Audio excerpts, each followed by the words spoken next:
Super prime time पहली खबर बिहार से। बिहार की सियासत में आज सबसे बड़ी चर्चा इस बात की है कि क्या चुनावी रणनीतिकार से नेता बने प्रशांत किशोर के पास दो दो वोटर आईडी कार्ड हैं। सवाल का जवाब ये रिपोर्ट आपको देगी। एसआईआर बिहार में हुआ, उससे क्या हुआ? नाम किसी का कटा, कुछ लोगों को परेशानी हुई। भाजपा वाले जितना जुगत लगा लें, किसी का नाम काटना चाहते हैं, किसी को डराना चाहते हैं, किसी को परेशान करना चाहते हैं, लेकिन जब जनता आपके खिलाफ हो जाएगी तो कोई भी एसआईआर कीजिए, एफआईआर कीजिए, कुछ बचाने वाला नहीं है। अभी हम बंगाल होते आ रहे हैं। बिहार की धरती पर बंगाल का ये जिक्र प्रशांत किशोर ने सोमवार की शाम को किया था, लेकिन क्या पता था कि उनकी जुबान पर जिस बंगाल का नाम सियासी तौर पर आया है, उसी बंगाल का कनेक्शन बिहार में उनके लिए मुश्किलों की वजह बन जाएगा। सोमवार को सूरज जब ढला तब सब कुछ ठीक था, पहले जैसा था, लेकिन मंगलवार का सूरज प्रशांत किशोर के लिए बेहद अलग, बेहद अलहदा था, क्योंकि इस बार कुछ ऐसा हो गया है जिसकी उम्मीद किसी ने नहीं की थी। अब हुआ क्या है, पहले आप ये समझिए। बीजेपी ने आरोप लगाया कि प्रशांत किशोर 2 राज्यों के वोटर हैं। बीजेपी ने एक रिपोर्ट का हवाला देते हुए आरोप लगाया है कि बिहार और पश्चिम बंगाल दोनों जगहों की वोटर लिस्ट में प्रशांत का नाम दर्ज है।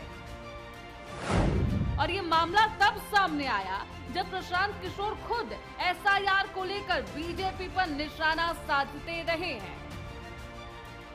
वैसे तो बंगाल और बिहार का ऐतिहासिक कनेक्शन सालों साल पुराना है, लेकिन सियासत में अब ये एक नया कनेक्शन है जो कि प्रशांत किशोर के लिए मुश्किल बन चुका है, क्योंकि अब इन आरोपों पर बीजेपी ने प्रशांत किशोर पर पलटवार किया है। बीजेपी नेता अमित मालवीय ने प्रशांत किशोर पर निशाना साधते हुए कहा कि जन सुराज के संस्थापक प्रशांत किशोर पश्चिम बंगाल और बिहार दोनों राज्यों के मतदाता हैं। आमतौर पर अगर उनकी पार्टी की बिहार में कोई वास्तविक उपस्थिति होती तो ये एक विवाद होता, लेकिन ऐसा नहीं है, क्योंकि जन सुराज का कोई महत्व नहीं है। बिहार बीजेपी के प्रेस पैनलिस्ट नीरज कुमार ने इसे अपराध करार दिया है और टीएमसी से कनेक्शन पर भी सवाल उठा दिए। तो अब इस सियासी बयास से हटकर अगर आंकड़ों के चश्मे से इन आरोपों को देखा जाए तो इनमें कितना दम है, ये समझना बेहद जरूरी है।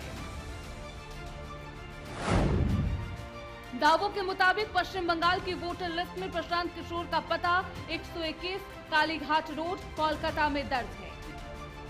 ये वही जगह है जहां भवानीपुर में टीएमसी का मुख्यालय स्थित है। दरअसल प्रशांत किशोर ने 2021 के पश्चिम बंगाल विधानसभा चुनाव में ममता बनर्जी की चुनावी रणनीति तैयार करने में बेहद अहम भूमिका निभाई थी। उस दौरान वे टीएमसी के राजनीतिक सलाहकार के रूप में काम कर रहे थे। अब भारतीय जनता पार्टी का आरोप है कि चुनाव आयोग के डॉक्यूमेंट से खुलासा हुआ है कि पश्चिम बंगाल के भवानीपुर विधानसभा क्षेत्र में प्रशांत किशोर का नाम शामिल है, जबकि बिहार में भी उनका वोटर आईडी सक्रिय है। अब जरा बिहार का क्या कनेक्शन है, ये भी आपको समझा देते हैं। दावों के अनुसार बिहार में प्रशांत किशोर का नाम सासाराम संसदीय क्षेत्र के अंतर्गत दर्ज है।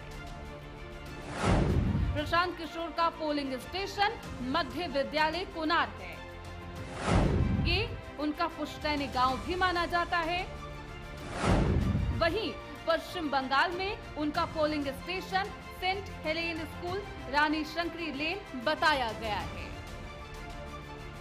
हालांकि इस मामले पर सियासत जारी है, लेकिन जिस कांग्रेस ने वोट चोरी का मुद्दा उठाकर एसआईआर का विरोध किया, उसने भी प्रशांत किशोर से अब जवाब मांगा है। देखिए, तो दोनों को उनको अपनी सफाई देनी चाहिए। हमको भरोसा न प्रशांत किशोर पर है न चुनाव आयोग। प्रशांत किशोर जी की जन सुराज जो है, वो तो खुद भी कह रहे हैं कि अगर मेरे कम रह गए तो मैं ओपन छोड़ दूंगा। तो उन्होंने तो जन सुराज जिसलिए बनाई है वो पता है सबको। अब इस मामले के हाईलाइट होने के बाद मिली जानकारी के अनुसार सासाराम जिले के रिटर्निंग ऑफिसर ने प्रशांत किशोर को एक नोटिस भी थमाया। रिटर्निंग ऑफिसर ने प्रशांत किशोर से 3 दिनों में जवाब तलब किया है। अब सवाल है कि 2 वोटर आईडी कार्ड रखना क्यों गलत है। चलिए इसे आपको कानूनी चश्मे से समझाते हैं।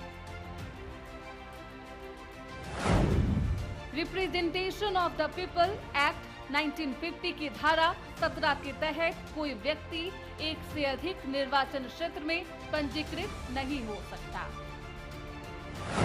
धारा 18 के अनुसार किसी भी मतदाता का नाम एक से ज्यादा वोटर लिस्ट में दर्ज नहीं होना चाहिए। अगर कोई व्यक्ति अपना मतदान क्षेत्र बदलता है तो उसे फॉर्म 8 भरकर अपने नाम को नई जगह ट्रांसफर करवाना होता है। इस नियम का उल्लंघन होने पर 1 साल की सजा, जुर्माना या दोनों का प्रावधान है। यानी अब चुनाव आयोग ने प्रशांत किशोर को जो नोटिस जारी किया है उसमें ये जवाब मांगा गया है कि उनका नाम 2 राज्यों की वोटर लिस्ट में कैसे दर्ज हुआ।